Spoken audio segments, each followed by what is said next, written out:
for boys. I do want to, we can talk about that again. I do want to help all the parents in the chat that are like, what to do. I'm gonna tell you right now, here's the secret sauce.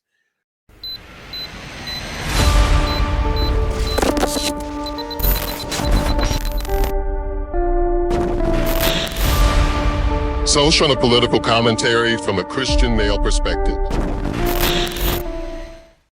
Raid all of your thrift stores, Goodwills, and little free libraries for books, physical books, and have them in your house in droves. Whatever your kids like to read about, have books in the house. Physical books, not audio books, not digital books, but physical, page turning, going to get a paper cut books in the house. That will help your child. When your child's in the car, talk to them, not just radio, not just earbuds. I'm notorious for doing it. I got to stop doing it. But have conversations with your kids so they learn how to talk to people, and have books in the house so they know how to read. And physical books that deal with all manners of topics, but whatever it is that they're interested in, have those books in there and read with them. That will help your child significantly and fight against the brain rot that we have in the society.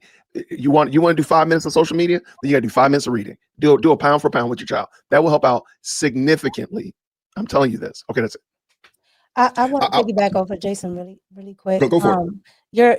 The reason why a lot of and this is just from my experience, you were absolutely correct about not being geared towards boys, and that's that's an actual history thing.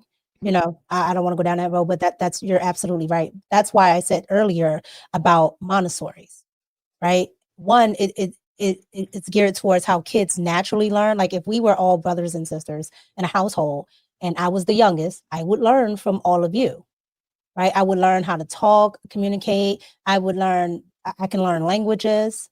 A lot of people don't know between 0 to 7, you can probably teach kids up to 5 different languages. Okay.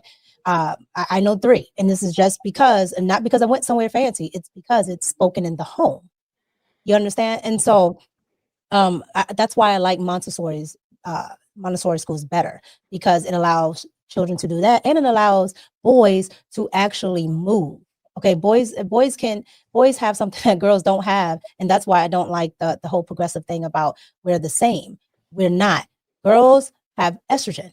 We have testosterone, but it's not enough to make us want to move. Boys like, being physical, right? That's why PE was so great. Or even with younger children, they used to take them out all the time because that's how they learn. That's how they communicate, things like that. Touch, feel, like these things matter. They used to have sand. I forget what it's called, but they used to have these little sand. Yeah.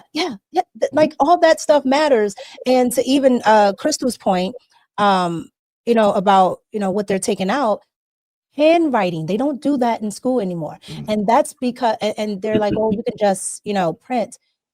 Everything that you do that's going to bind you, you're going to need your signature for. And most children don't understand that. Most children don't understand what the actual signature is going to do. And so with that being said, they're putting them at a deficit from all the way from motor skills to civics to just what based on gender and biology we're able to do and comprehend. So they're behind in a lot of different ways. And that's all I wanted to piggyback on. Go ahead, Mr. Denzel. I want to say this, and this is very important, because I understand what was being said about the male, female, boys, girls differences, and I do think that's true. But a good educator can teach both boys and girls in the same classroom if the educator goal is to do the right thing. Years ago, America was up at the top of the game when it comes to education, because they had people who were educating these kids who wanted to educate them. The goal was to educate. And that means that a teacher in a classroom will recognize the different needs of each student, their personality, their ability, as you were saying, Brother Wise, how they learn, and then they would apply that in their teaching them. A good teacher can do that. I remember I used to listen to Black radio when I was younger, years ago, being a part of KISS FM and WBLS. And there was this Black teacher who took inner city kids who were failing in math, could not do math at all. And he taught them math. He said he can do it to any kid. And the point is that if you have a good educator who wants to do his job right, it can be done. You have a lot of people with agendas who don't care about the education of the people. They want to make money. The Common Core thing that came about, that was money. That was about money. That was not about educating kids. And so we have to understand that, again, the public's responsibility is to hold these educators accountable.